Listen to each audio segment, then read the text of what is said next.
आणि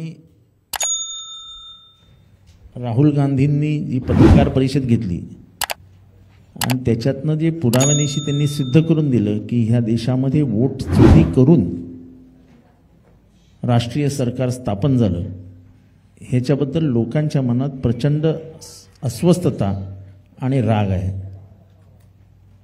येणाऱ्या काळामध्ये राष्ट्रवादी काँग्रेस पुढाकार घेणार आहेत, साहेब स्वतः पुढाकार घेणार आहेत आणि सर्व महाराष्ट्रातल्या पराभूत उमेदवारांच्या मतदारसंघातल्या झालेली चोरी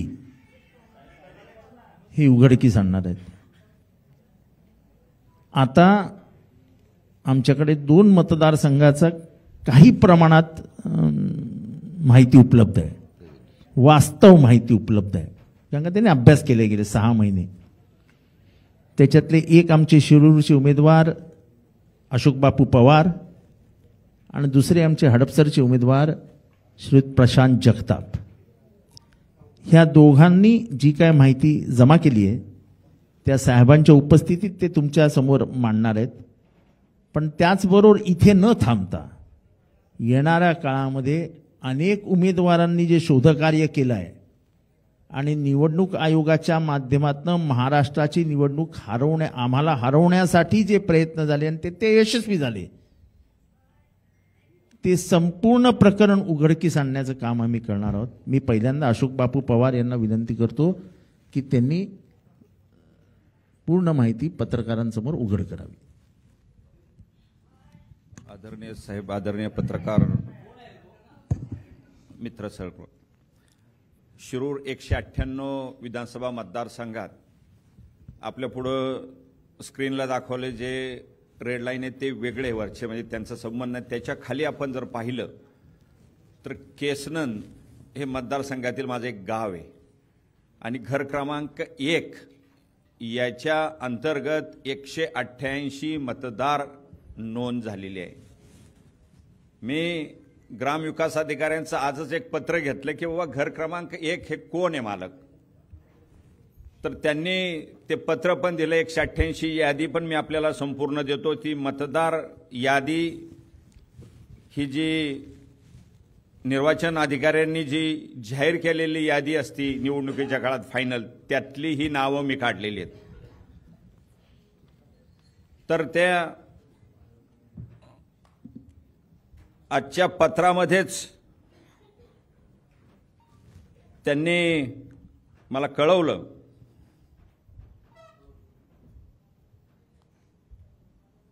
मी मिळकत क्रमांक 1 बाबत विचारणा केली होती. मी एका कार्यकर्त्याला पाठवलं. वरील संदर्भीय विषयास अनुसरून आपणास कळवण्यास येते की सध्याचा नमुना नंबर 8 सन 2023 ते 27च्या रजिस्टरची पाहणी केली असता त्यामध्ये मिळकत क्रमांक 1 आढळून येत नाही. नमुना नंबर 8चा शोध घेतला असता सन 2015 ते 2019 सालच्या रजिस्टरमध्ये मासिक सभा दिनांक 24/3/2015चा ठराव क्रमांक 142 15 अन्वये सदर नोंद कमी केल्याचे दिसून येत आहे. म्हणजे नोंद 2015ची कमी झालेली आहे, सगळं झालेलं आहे. मग एक घर क्रमांक 1 हा कुणी दिला आणि 188 मतदार कुणी नोंदले आणि त्याच्यामध्ये सर्व जाती धर्माचे, म्हणजे आनंद आहे, मुस्लिम पण आहे, हिंदू पण आहेत, सगळी वेगवेगळ्या आडनावाची माणसं आपण पाहताल त्या 188 मध्ये दिसून येतात. तेवढंच. हा एकच पुढचं. आणि तुमच्याकडे एकूण पत्र दाखवा ना, पत्र टाकले ना आत्ताच. 5 वर्षात किती मतदान होतं ते पण सांगतो आकडेवारी.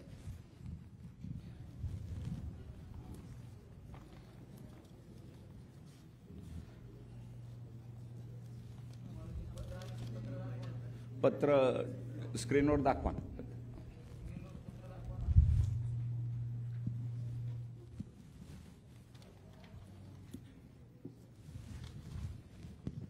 तोपर्यंत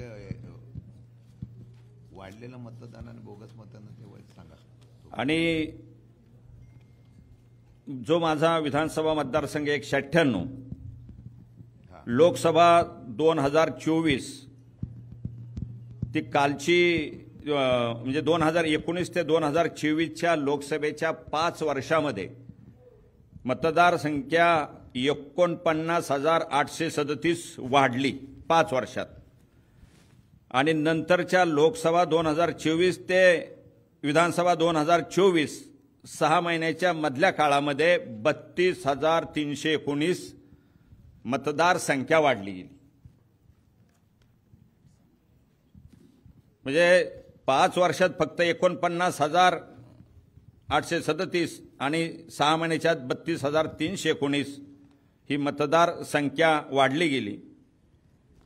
ह्या मतदार अभ्यास करत असताना थोडा वेळ लागतोय, कारण आमच्याकडे इलेक्ट्रॉल रोलची माहिती नाही, परंतु आम्ही डायरेक्ट मतदार यादी पान न पान तपासून आमचं काम चाललंय. आतापर्यंत मोठ्या प्रमाणात दुबार नावं ती धाडाळल्यात. एका व्यक्तीची 3-3, 4-4 वेळेला नाव आहेत. आणि दुसरं, शेजारचे जे तालुके आहेत माझ्या, उदाहरणार्थ दौंड तालुका, शिरूर विधानसभा मतदारसंघ हा हवेली आणि शिरूर मिळून झालेला आहे. दौंडमधली मी माहिती घेतली मतदार यादीतली, तर त्यापैकी हवेलीमध्ये 2,711 आले, शिरूरमध्ये 2,640 आले.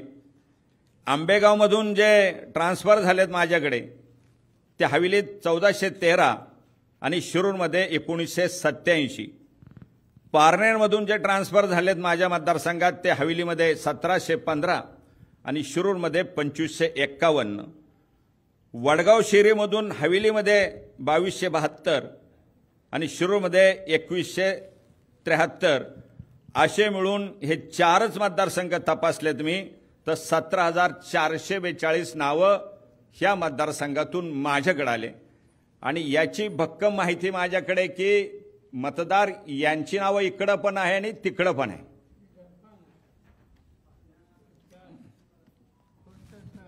चार्ट दाखवा ना, ते दुबार नावाचं चार्ट. मतदारांचा चार्ट दाखवा, दोन्हीकडे नाव असतील प्लीज.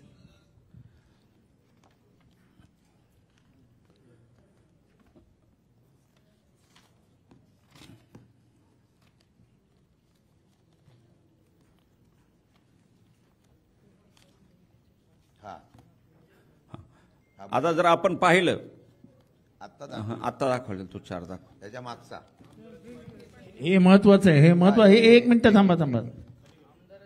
त्या आमदाराच्या बायकोचं डबल कार्ड दाखवा.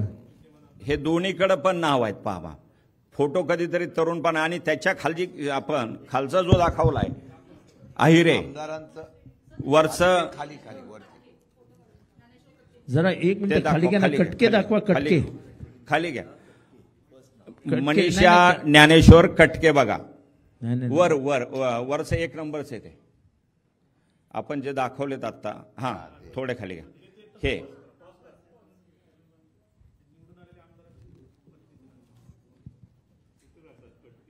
वाघोलीमध्ये बघा, त्यांचा घर क्रमांक 1 मध्ये घर क्रमांक दिला नाही आणि दुसऱ्याकडे घर क्रमांकाच्या पुढे गाडे वस्ती लिहिलंय आणि 41 एकात वय दाखवले आणि एकात 40 वय दाखवले. त्याच्या खालचा फोटो पाहिला तर फक्त कोट घालून एकाने फोटो काढलाय आणि विदाऊट कोट घालून, कोट नसलेला तो फोटा, ते संजय रमेश आहिरे, त्यांचा बी घर क्रमांक 1 मध्ये नाहीये आणि दुसऱ्या क्रमांकामध्ये 206 आहे. त्याच्यानंतर खाली थोडंसं गेलो, थोडंसं पुढं, तर एकाच महिलेचे शैला दीपक, हां बरोबर, शैला दीपक जाधव या महिला भगिनीचे 3 नाव आहेत. एकात घर क्रमांक आहे, 2 मध्ये घर क्रमांकच नाही. अशी अनेक दुबार नावं या मतदारसंघात, दुबार, तिबार, चौपट, 5 अशी अनेक नावं या मतदारसंघात आहे. आता आम्हाला सगळी माहिती इलेक्ट्रॉल रोल नसल्यामुळे मिळत नाही की काही माणसं माझ्या मतदारसंघात साताऱ्यावरनं आलेले, काही नगर जिल्ह्याच्या पलीकडं, काही तालुक्यातनं आलेले. ती माहिती आम्ही आता काढतोय. आणि काही फोटो जर आपण पाहिले ते दाखवतो. त्याच्या पुढचंच पान घेतलं तर लगेच दिसेल थोडंसं पुढे. हां, ते पहा, आपण जे दाखवलं जातंय तिथं आधार कार्ड जे फोटो लावला जातो त्याच्यात फक्त नुसता असं काही दिसतच नाही, बारका टिपका असल्यागत दिसतोय बघा. हा म्हणजे टिपका म्हणजे ती कोण आहे ओळखू शकत नाही. आणि एका याच्यामध्ये काही आधार कार्डच लावलंय एकाने तर. नाही अशोक बापू एक मिनिट. एक मिनिट ते खाली घ्या जरा, एक मिनिट खाली घ्या. हे एक मिनिट खाली घ्या. एक तुमच्या पत्रकारांच्या लक्षात येईल 108 क्रमांकाचं बघा, नाव संध्या वामन. 166 बघा, संध्या महेंद्र वामन. पतीचे नाव महेंद्र वामन, पतीचे नाव महेंद्र वामन. दोन्हीकडे वय वेगळं, एकीकडे फोटो आहे तर दुसरीकडे फोटो आहे काय माहित नाही, पण ते काय दिसतच नाही. नंतर उषा राजेश राठोड, हे बघा परत पतीचं नाव राजेश राठोड, घर क्रमांक एकीकडे नाही एकीकडे आहे, वय वेगवेगळं आहे. म्हणजे पती एकच आहेत, फोटो वेगवेगळे आहेत. घ्या वरती घ्या.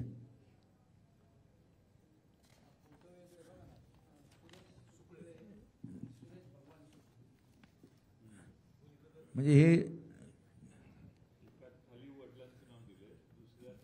आणि घर क्रमांक 0 केलाय बघा साहेब. नाही भगवान दिलं ना, भगवान सुकळे वडिलांचं नाव दिलंय.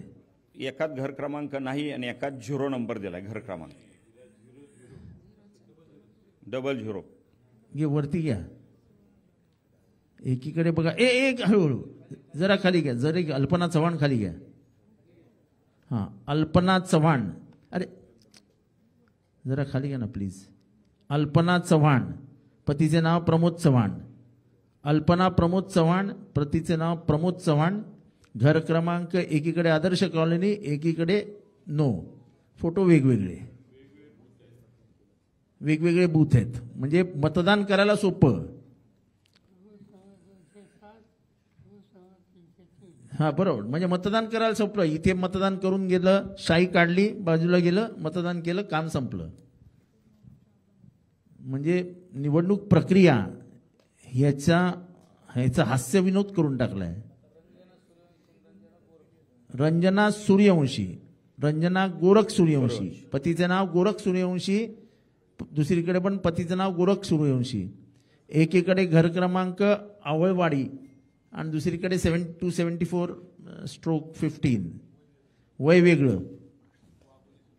वा म्हणजे असे कमीत कमी किती 27,000 नाव पुढे आता शोधलेत आम्ही फक्त 27. अजून आता चाललंय. आता हे काही दिवस लागतील आम्हाला. हे साधारण 15 दिवस लागतील पुढचं वर्ष शोधायला, कारण पान पाहावं लागतंय. पण ते फक्त मतदारसंघापुरते मिळतील, कारण राज्यात जी नाव दुसरीकडे काय हे पाहायचं असेल तर त्या इलेक्ट्रॉल रोल शिवाय पाहता येणं अवघड आहे, कारण राज्याचं तपासणार कसं. आणि ह्या सगळ्या चोऱ्या लपवण्यासाठी त्या चोऱ्या उघड्या पडतील कशा, तर तिथे एक 17A नावाचा फॉर्म असतो. 17A कोणी मतदान केलं हे सगळं त्याच्यावर नोंद असतं. विधानसभेचं आपलं मतदान झाल्या कायदा आला की 17A नावाची माहिती तुम्ही कोणाला द्यायचीच नाही. ती लॉक अँड की मध्ये टाकून दिली बाजूला. 17A माहिती मागितली आम्ही, आतापर्यंत तर काय मिळालं नाही आम्हाला. दुसरी ह्याच्यातली महत्वाची गोष्ट,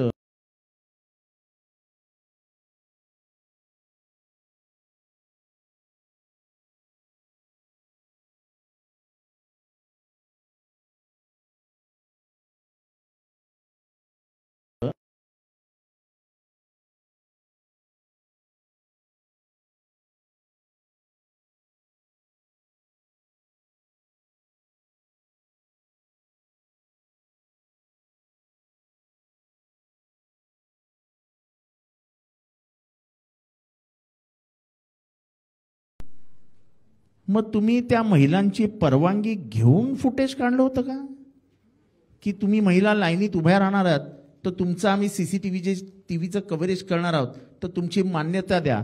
अशी मान्यता कुठे तुम्ही भगिनी आहात, वोटिंग केलेलं असेल तुम्ही, भगिनींनी मान्यता काय दिलेली का इलेक्शन कमिशनला? का इलेक्शन कमिशन इतकं परवर्ट आहे, इतकं मानसिक संतुलन त्यांचं ढळलेलं आहे की त्यांना महिलांना बघायचं होतं आणि फक्त त्यांनाच बघायचंय, बाकीच्या कोणालाही बघू द्यायचं नाही, असं काय आहे का? ह्याच्यातली सगळी गुप्त माहिती लपवण्याचं काम ते करतात आणि म्हणूनच त्याला वोटचोरी म्हटली जाते. आता प्रशांत जगताप हडपसरचं सांगतील.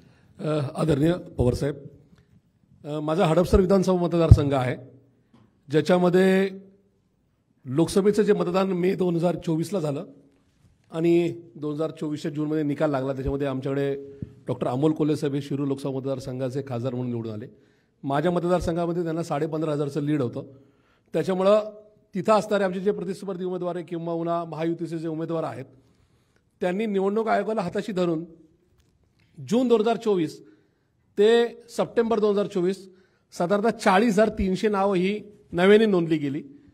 या सगळ्या याच्यामध्ये माझ्याकडे टोटल 49,000चा घोटाळा झालेला आहे, ज्याच्यामध्ये एकाच व्यक्तीचं नाव 2दा 3दा 4दा अशा प्रकारे केलेलं आहे. माझा पराभव हा 7,100 मतांनी झालेला आहे, ज्याच्यामध्ये साधारणतः 43,000 नावांनी चुकीच्या पद्धतीने मतदान केलंय. या संदर्भामध्ये आम्ही राज्य निवडणूक आयोगाकडे आणि केंद्रीय निवडणूक आयोगाकडे या संदर्भातलं ऑब्जेक्शन दाखल केलेलं आहे. याच्यामध्ये गडबड अशी आहे की माननीय अशोक बापू पवारांनी जे माझ्या अगोदर सांगितलं तसाच विषय आहे की माझ्या मतदारसंघासहित राज्यातल्या 288 विधानसभा मतदारसंघामध्ये 17A जो फॉर्म आहे, 17C हा आमच्या पोलिंग एजंटकडे असतो आणि 17A जो आहे तो निवडणूक आयोगाकडे असतो, ज्याच्यामध्ये कुणी मतदान केलं. म्हणजे काही ठिकाणी मयत येऊन मतदान करून गेलेत, काही ठिकाणी एकाच माणसाने 4-4, 5-5, 7-7 वेळा मतदान केलेलं आहे. त्या मतदानाची लिस्ट ही राज्य निवडणूक आयोग या ठिकाणी आम्हाला द्यायला तयार नाही. आम्ही सातत्याने 1दा 2दा 3दा 4दा पत्रव्यवहार केलाय, पण त्या संदर्भात त्यांचं म्हणणं क्लिअर आहे की आम्ही ते देऊ शकत नाही. त्याही पलीकडे विषय असा आहे की राज्य निवडणूक आयोगाला आणि आमच्या स्थानिक कलेक्टरला आम्ही ही मागणी करतोय की लोकसभेच्या 3 महिने अगोदर कुठल्या मतदारांची नावं नोंदली गेली, लोकसभा ते विधानसभा कुठल्या नवीन मतदारांची नावं नोंदली गेली आणि लोकसभेनंतर म्हणजे विधानसभेनंतर काही नावं ऍड झाली किंवा डिलीट झाली ही यादी द्या, त्यांच्या संदर्भातले पुरावे द्या. तर त्या ठिकाणी जिल्हा निवडणूक अधिकारी आणि कलेक्टर ऑफिस असं सांगतंय की आम्ही तुम्हाला फक्त आकडा देऊ, कुठली नावं इन झाली आणि कुठली नावं आऊट झाली हे करता येणार नाही. जसं माझ्या मतदारसंघामध्ये हडपसर विधानसभा मतदारसंघामध्ये शेवटच्या 9 दिवसामध्ये भोसरी विधानसभा मतदारसंघाची नावं आली आणि माझी नावं ही भोसरी म्हणजे त्याच्यामध्ये ती आयडेंटिफाय केली की हे मतदान महाविकास आघाडीला जाईल, त्यामुळे ती नावं भोसरी मतदारसंघात शिफ्ट करण्यात आली. हा एवढा मोठा घोटाळा आहे. या ठिकाणी आम्ही राज्य निवडणूक आयोगाकडे, केंद्रीय निवडणूक आयोगाकडे आणि माननीय उच्च न्यायालयामध्ये जी आमची प्रतिस्पर्धी उमेदवारांवर केस चालू आहे त्याच्यामध्ये शपथपत्रावर देत आहोत ही 49,000 नावं ही घोटाळ्याने आतमध्ये आली. 40,300 नावं ही 4 महिन्यात दाखल करण्यात आली. ही नावं मतदारसंघाच्या बाहेर टाकण्यात आली. ही नावं मतदारसंघाच्या आत आणण्यात आली. माझ्या प्रतिस्पर्धी उमेदवारांनी ज्या एजन्सीज हायर केल्या त्या 2 एजन्सीची नावं मी शपथपत्रावर ॲफिडेव्हिटमध्ये मान्य उच्च न्यायालयामध्ये ठेवत आहेत. त्यांचं झालेलं ट्रान्झॅक्शन कुठल्या अकाउंटवरून संबंधित कंपनीला पैसे देण्यात आलेले आहेत ती नावं सुद्धा आम्ही मान्य उच्च न्यायालय आणि निवडणूक आयोगाकडे देणार आहोत. ही लढाई सोपी नाही, पण याच्यामध्ये आम्ही आदरणीय पवारसाहेबांच्या नेतृत्वाखाली ही लढाई जिंकू याचा विश्वास माझ्यासारख्या कार्यकर्त्याला आहे. आणि आज राज्य निवडणूक आयोगाच्या कृपेने किंवा केंद्रीय निवडणूक आयोगाच्या कृपेने या महायुती सरकारमधली मंडळी काही एजन्सीज या ठिकाणी राज्यामध्ये हायर करून साधारणतः 12,000ला एक मतदान विकत घेतात. त्याच्यामध्ये मतदार हे बोगस नोंदवले जातात. त्या मतदारांना मतदानाच्या दिवशी गाडीत खाण्यापिण्यासहित आणलं जातं आणि मतदान केलं जातं. त्याच्यामुळे चुकीच्या पद्धतीने महाराष्ट्राची निवडणूक ही नोव्हेंबर 2024ला जिंकण्यात आली अशा प्रकारचा आमचा थेट आरोप आहे. त्यानंतर आदरणीय साहेबांच्या नेतृत्वाखाली आम्ही राज्य निवडणूक आयोग, केंद्रीय निवडणूक आयोग त्याचबरोबर मान्य उच्च न्यायालय आणि मान्य सर्वोच्च न्यायालयामध्ये या संदर्भामध्ये निश्चित लढाई करणार आहोत. एवढं या ठिकाणी थांबतो. धन्यवाद. आता खडकवासलाचे आमचे उमेदवार हे ईव्हीएमच्या बाबतीत काय घोटाळा कसा होतो याची माहिती दिली. अतिशय अभ्यास करून आणि हे परत पत्रकारांना सांगतो 15 दिवसानंतर सगळ्या महाराष्ट्रातल्या चोऱ्या आम्ही उघड करणार आहोत. नमस्कार आदरणीय साहेब.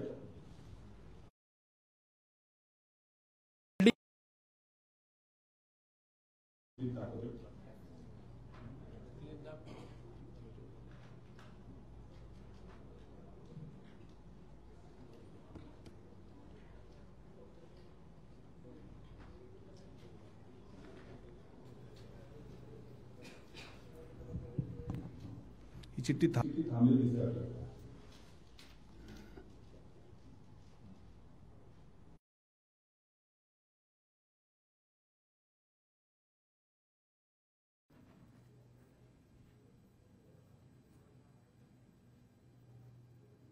ही अशी चिठ्ठी येणं अपेक्षित आहे. दुसरी दाखवा.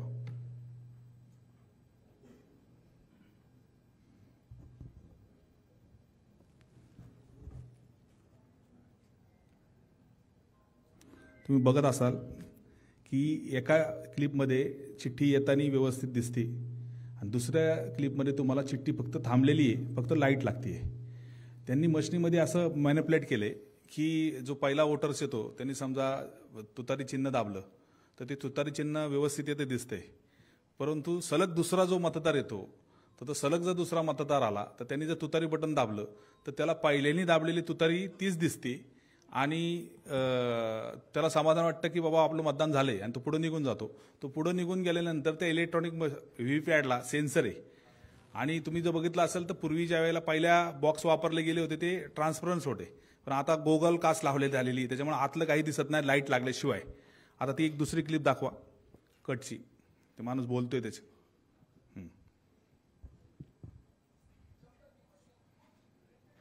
आवाज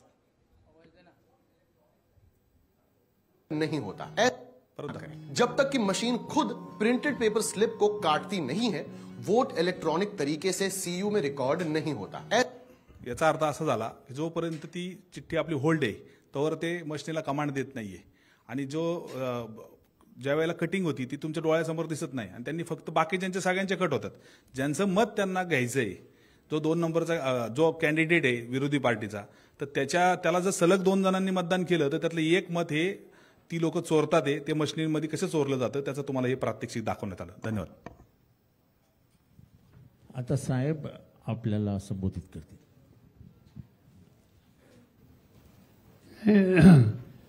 एक प्रश्न काल मी इथं मीडियामध्ये बघत होतो की देशामध्ये उपराष्ट्रपतीची निवडणूक आहे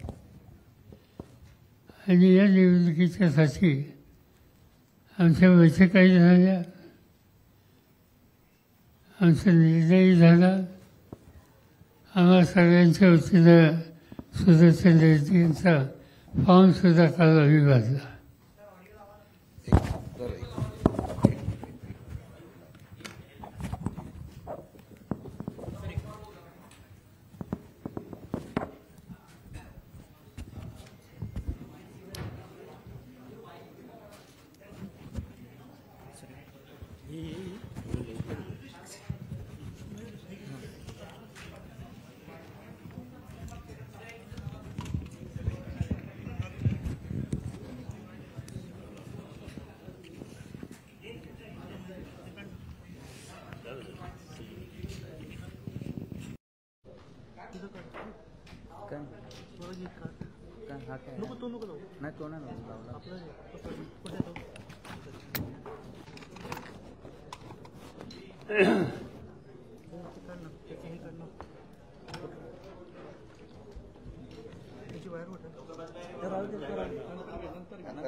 उपराष्ट्रपतीच्या पदाची निवडणूक आहे. सत्ताधारी पक्षानं त्यांच्या विरोधात जाहीर केलं की जे ग्रस्त महाराष्ट्रात सध्या राज्यपाल आहे. आम्ही विरोधी पक्षाचे अनेक सरकारी एकत्र बसलो, त्याच्यामध्ये ईश्वर खडगे होते, त्याच्यामध्ये राहुल गांधी होते, त्याच्यामध्ये मी होतो आणि अन्य पक्ष जे आहेत ऑपोजिशनचे ते सगळे त्या ठिकाणी होते. आणि आम्ही सगळ्यांनी मिळून 2-3 नावाची चर्चा केली आणि एका नावावर आम्ही एक वाक्यता केली. ते श्रीयुत रेड्डी एकेकाळी सुप्रीम कोर्ट किंवा हायकोर्ट याच्यामध्ये जज होते. त्याचा फॉर्म आम्ही भरलेला आहे. महाराष्ट्राच्या मुख्यमंत्र्यांनी मला कॉन्टॅक्ट केलं त्यांनी मला सुचवलं की हे जे उमेदवार आहेत अशा सत्ताधारी पक्षानं आपल्या पुढे दिलेत, त्या उमेदवारांना तुम्ही लोकांनी मदत करावी. का तर ते महाराष्ट्राचे राज्यपाल आहेत आणि महाराष्ट्राचे राज्यपाल असल्यामुळं महाराष्ट्राच्या मतदारांनी आपल्या राज्यपालाला मतदान करावं ही विनंती त्यांनी मला केली आणि नंतर कळलं मला उद्धव ठाकरेंनी नाही केली. मी त्यांनी सांगितलं शक्य नाही. नंतर मला कोणतं विचारलं का शक्य नाही, तर शक्य नाही सरळ सरळ आहे की आमच्या विचाराचे नाहीत. पण त्याहीपेक्षा ते झारखंडला राज्यपाल होते. झारखंडला राज्यपाल असताना झारखंड हे राज्य आदिवासींचं राज्य आहे. आदिवासींची संख्या सर्वत्र तिथं जास्त आहे. तिथं मुख्यमंत्री हेमंत सोरेन हे काही वर्ष आहेत. त्यांचा एक केस झाली. त्या केसच्या संबंधी किंवा अन्य कामासाठी सोरेन मुख्यमंत्री हे राजभवनमध्ये राज्यपालांना भेटायला गेले आणि तिथे ते भेटायला गेल्याच्यानंतर ह्या ज्या एजन्सीज असतात CBI, ED त्यांना त्या ठिकाणी पाचारण केलं कुणी केलं माहिती नाही, पण ते सगळे आले आणि राजभवनला राज्यपालांच्या समोर मुख्यमंत्र्यांना अटक केली. असं ऐतिहासिक उदाहरण कधी यापूर्वी घडलं. मुख्यमंत्री सांगत होते की राजभवनात मला अटक करू नका, मी बाहेर येतो, रस्त्यावर अटक करा, माझ्या ऑफिसमध्ये येतो तिथं अटक करा, माझ्या घरी येतो तिथं अटक करा, पण राजभवनावर करू नका. पण असे जे महाराष्ट्राचे राज्यपाल आहेत आणि उमेदवार आहेत त्यांच्या उपस्थितीमध्ये राज्यपालांच्या राजभवनामध्ये मुख्यमंत्र्यांना अटक केली गेली. याचा अर्थ सत्तेचा वापर कसा केला जातो याचं हे धडधडीत उदाहरण आहे. आणि म्हणजे अशांच्यासाठी मताची अपेक्षा करणं आम्हाला योग्य वाटत नाही. आम्हाला माहिती आहे, मतांची संख्या माहिती आहे. मतं एकंदर जी आहेत राज्यसभा आणि लोकसभेची ती आमची कमी आहेत. त्यामुळे त्याच्या निर्णयाची चिंता आम्हाला नाही. पण तत्व म्हणून सुद्धा उद्धव साहेबांनी राज्याच्या मुख्यमंत्र्यांची जी विनंती होती ती स्वीकारणं शक्य नाही आणि त्याची कारवाईसुद्धा मी आपल्याला सांगितलेली आहे. ठीक आहे. आपसे मुख्यमंत्री साहब ने कॉन्टैक्ट किया. आज भी उन्होंने प्रेस कॉन्फ्रेंस में कहा कि महाराष्ट्र के राज्यपाल बने हैं सी राधाकृष्णन और उनको वोट करना चाहिए एनसीपी शरद पवार को. आपको फोन किया था और उन्होंने कहा कि आपसे रिक्वेस्ट की. ये तो मैंने कहा शुरू है ना कि भाई मुझे देवेंद्र फडणवीस का टेलीफोन आया था और उन्होंने रिक्वेस्ट की कि जो उनका कैंडिडेट है वो यहाँ के राज्यपाल है और महाराष्ट्र का राज्यपाल होने के बाद हम सब लोगों को उन्हें मदद करनी चाहिए. वो करिए कि जिसका स्वीकार करना हमें पॉसिबल नहीं था.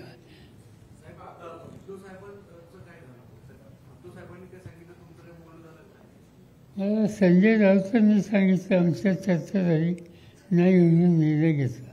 हे आमचा त्यांचा निर्णय एकच आहे. उपराष्ट्रपती पदाच्या निवडणुकीमध्ये मतदान जे आहे ते गोपनीय गुप्तता आहे. तर अशा वेळेस एनडीएकडे आवश्यक संख्याबळ आहे, तरी तुम्हाला असं वाटतं का की गुप्त मतदान असल्यामुळे तुमच्या उमेदवारांचे विजयाचे किती नाही, असं आहे की मतांची संख्या जर बघितली राज्यसभा लोकसभा तर ती आमच्यापेक्षा त्यांची जास्त आहे. त्यामुळे बाकीचे उद्योग आम्ही काही करत बसणार नाही. आम्ही त्या चौकशीच्या बाहेर जाणार नाही. आमची जी मतं आहेत ती आमची ठरलेली मतं जी आम्ही द्यायचा निर्णय घेतला त्यांना पडतील. दुसरीकडचं काय होईल हे त्यांचं त्यांनी बघावं. याला जोडून एक असा प्रश्न आहे की दोन्ही उमेदवार हे दक्षिणेतले आहेत. अशा वेळेस जे रेड्डी जे इंडिया अलायन्सचे उमेदवार आहेत त्यांचा तेलंगणा आणि आंध्र प्रदेश या दोन्ही राज्यांशी जवळचा संबंध आहे. असं पाहता इंडिया अलायन्समध्ये जे खासदार आहेत किंवा जे बाहेरचे खासदार आहेत अशा सगळ्यांना एकत्रित काही आवाहन केलं जाणार आहे का इंडिया अलायन्सकडून? अजून काही त्यावेळी याच्यावर चर्चा केली नाही. निवडणुकीला थोडा वेळ आहे. उद्या गेल्यानंतर पुन्हा त्याचा विचार करू. पण आम्हाला एक गोष्ट स्पष्ट करायची आहे की आमची स्ट्रेंथ किती आहे हे आम्हाला माहिती आहे. त्यामुळं त्याच्यापेक्षा काही वेगळा निकाल या ठिकाणी लागेल अशा सवलतीचा निर्णय नाही. सगळ्याच जे पराभूत उमेदवार होते त्यांना आज बोलवण्यात आलेलं होतं. त्यांनी त्यांच्या मतदारसंघातल्या या सगळ्या समस्या सांगितल्या. राहुल गांधी यांनी प्रेस कॉन्फरन्स घेऊन सांगितलं. आता या मोर्चामध्ये तुम्ही सुद्धा उतरत आहात. कशा पद्धतीनं येत्या काळामध्ये तुम्ही या सगळ्या मुद्द्यांवर सरकारला धारेवर धरणार आहात किंवा निवडणूक आयोगाला धारेवर? आम्ही सरकारचा विचार करत नाही. आम्ही निवडणूक आयोगाचा विचार करतो. आणि म्हणून आपण बघितलं असेल गेल्या आठवड्यामध्ये 300 खासदार रस्त्यावर उतरले आणि आम्ही सगळ्यांनी मोर्चा काढला इलेक्शन कमिशनवर. तिथं आम्हाला अटक केली गेली. त्यांना जे काही आमचं म्हणणं होतं ते आम्ही त्या ठिकाणी आधी कळवलेलं होतं. आज बिहारमध्ये राहुल गांधींचा दौरा चालू आहे. जे फीडबॅक आम्हाला मिळतं आहे की प्रचंड प्रतिसाद आहे. आणि बिहार राज्य आर्थिकदृष्ट्या अडचणीचं राज्य आहे हे आपण नेहमी ऐकतो. पण माझं ऑब्झर्वेशन अनेक वर्षाचं आहे की आर्थिकदृष्ट्या अडचणीचं असेल तिथे काही प्रश्न असतील पण राजकीयदृष्ट्या बिहार हे राज्य अत्यंत जागृत आहे. तुम्ही बघितलं असेल संपादनेचा सत्याग्रह गांधींनी तिथून केला. जयप्रकाश नारायणांनी इमर्जन्सीच्या काळामध्ये पहिलं सत्याग्रहण संघर्ष बिहारमध्ये केलं. त्या राज्यामध्ये कर्पूरी ठाकूर किंवा असे अनेक नेते होते की जन्मत त्यांच्या पाठीशी होतं. आणि आज मतांच्या प्रश्नाबद्दल जो इश्यू निर्माण झालेला आहे आणि इलेक्शन कमिशन त्याच्यामध्ये स्वच्छ भूमिका घेत नाही त्याच्याबद्दलचा विचार ठिकठिकाणी मांडायचा ठरवला आहे. आणि त्याची सुरुवात बिहारपासून झालेली आहे. त्याचा प्रतिसाद बघता हा कार्यक्रम सर्व देशामध्ये हा घेतला जाईल. प्रश्न एकच आहे की निवडणूक आयोग ही स्वतंत्र इन्स्टिट्यूशन आहे. तिची एक त्याचं जे कॅरेक्टर आहे ते कॉन्शियसली जतन करण्याची जबाबदारी त्यांच्या असताना ती झाली नाही असे तक्रार लोकांची आहे.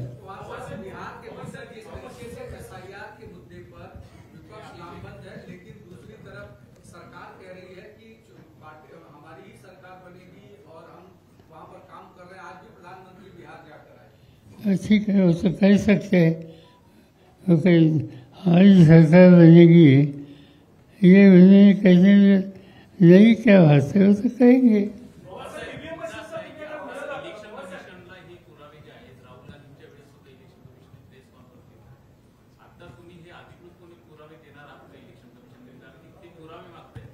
आम्ही आणखी सखोल अभ्यास करतो तिथं, आम्हाला 2-3 आठवडे अजून लागतील, त्यानंतर आम्ही इलेक्शन कमिशनला भेटू.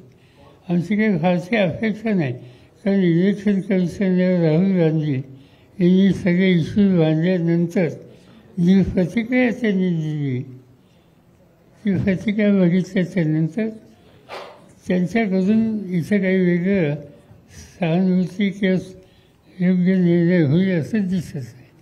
ते जे पुन्हा पुन्हा सांगतात शपथ द्या, कशासाठी?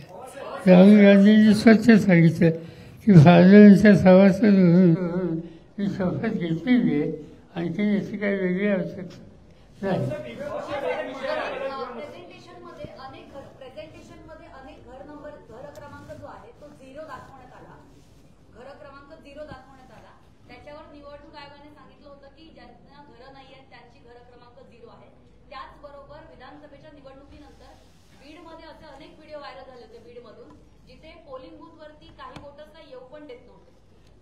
ही तक्रार होती, आम्ही ती आता इथं घेतली नाही.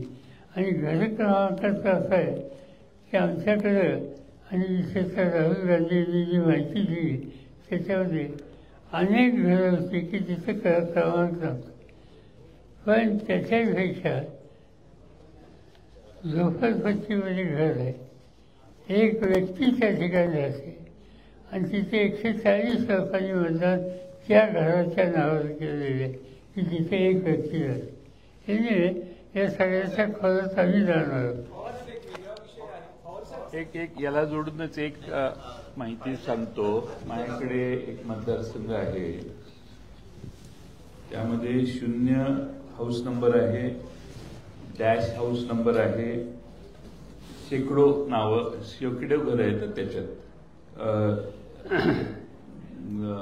उद्गारवाचक चिन्ह आहे, डॉट आहे, ब्लँक हाऊस नंबर आहेत, असे 30-30, 40-40 हजार घरं आहेत. आणि त्यामुळं एका घरात 188 नावं, 200 नावं. आता 0 आहे ना, 0 हे एक झालं, 00 ही वेगळी कॅटेगरी झाली, 000 ही तिसरीच कॅटेगरी आहे. म्हणजे कारण ते कॉम्प्युटरमध्ये काहीतरी you need to feed something म्हणून डॉट, कॉमा पण आहे. असे उद्योग भरपूर आहेत. आणि आमचे अशोक पवार जे आहेत त्यांनी कलेक्टरना सांगितलेलं निवडणुकीच्या आधी 10 दिवस की माझ्या मतदारसंघात बरीच नावं नोंदवायला चालू आहे आणि ती बोगस आहेत.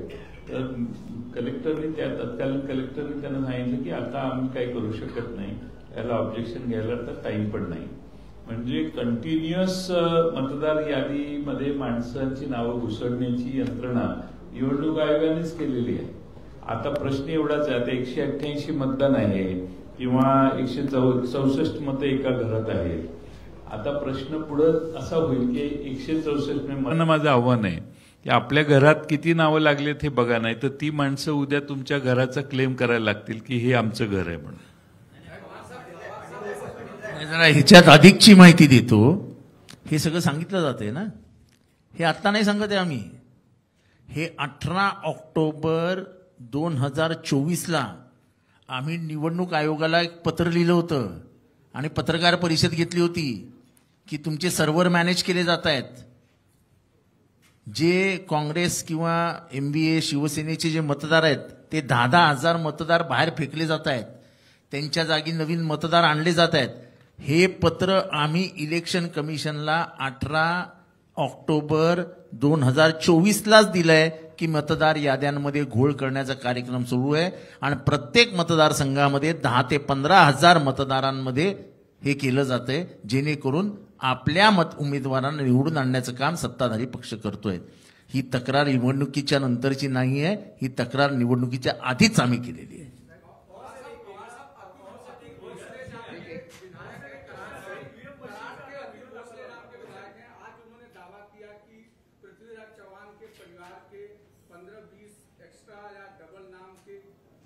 आइडेंटिफाई किए हैं, जिस पर सीएम ने कहा कि अब विपक्ष को इसका जवाब देना चाहिए. ठीक है, देखेंगे 15-20 ये तो कोई लेने गए 15-20 वर्ष है। हम 150 की बात या 80 की बात और 15 बात, इसमें फर्क है। ये अच्छी बात है, ये अच्छी बात है कि देवेंद्र फडणवीस भी मान गए कि वोटर लिस्ट में धांधली होती है, और यही हम चाहते हैं। और हम कहते हैं उनको, अगर ये ऑब्जेक्शन होगा तो उन्होंने भी हमारी ये जो प्रयास जो चालू है उसमें जुड़ जाना चाहिए, और इलेक्शन कमीशन को लाइन पे लाने की जरूरत जो है उसमें सहभाग होना चाहिए। Last question.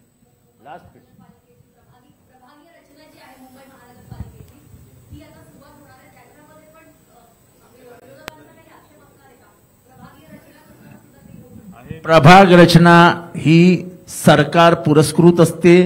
आयुक्त हा सरकारी नोकर असतो। मी स्वतः ठाण्यामधली प्रभाग रचना बघितलेली आहे। 2017 साली केलेली प्रभाग रचना ही नेत्यांच्या घरात बसून आयुक्तांनी केलेली आहे। त्याच्यामुळे प्रभाग रचना ही स्वतंत्र पद्धतीने करण्याचं काम निवडणूक आयोगाने करावं असं 4 महिने अगोदर त्यांना मी पत्र दिलेलं आहे। कुठलीही प्रभाग रचना ही स्वतंत्ररित्या केली जात नाही, त्याच्यावर प्रचंड सरकारचा दबाव असतो असा आमचा आरोप नाही, तर ते मी पुराव्यानिशी सिद्ध करून देईन। चला, थँक्यू व्हेरी मच। थँक्यू।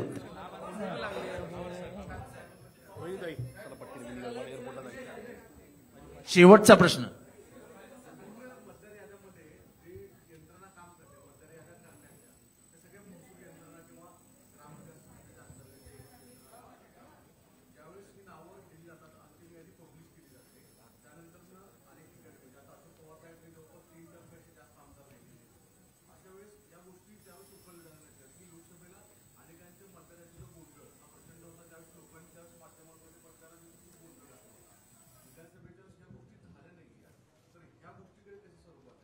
नाही, यामध्ये तुम्हाला मी माझं उदाहरण देतो। आम्ही ऑब्जेक्शन घेतलं, जिल्हाधिकाऱ्यांनी सांगितलं पण होतं की नावं जी आहेत ती ऍड करा, ही नावं कमी करा, तरी सुद्धा ती नावं घेतली गेलेली आहेत। हे सत्य आहे।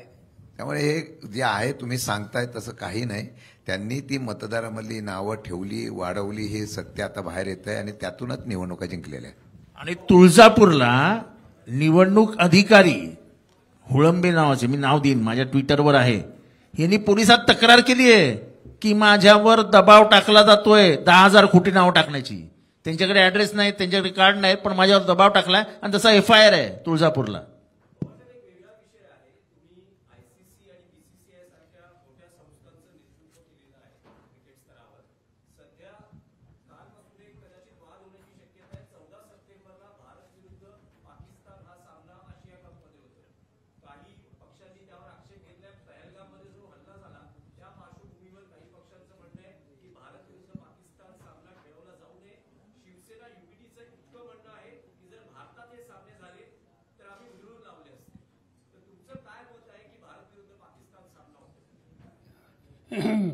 माझं काही मत त्याच्यात नाही।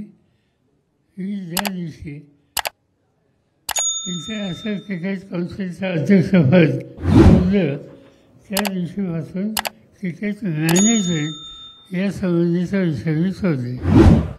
गर्जा हिंदुस्तान चॅनलला सबस्क्राईब करा आणि ताज्या घडामोडी जाणून घेण्यासाठी बेल आयकॉनवर प्रेस करा।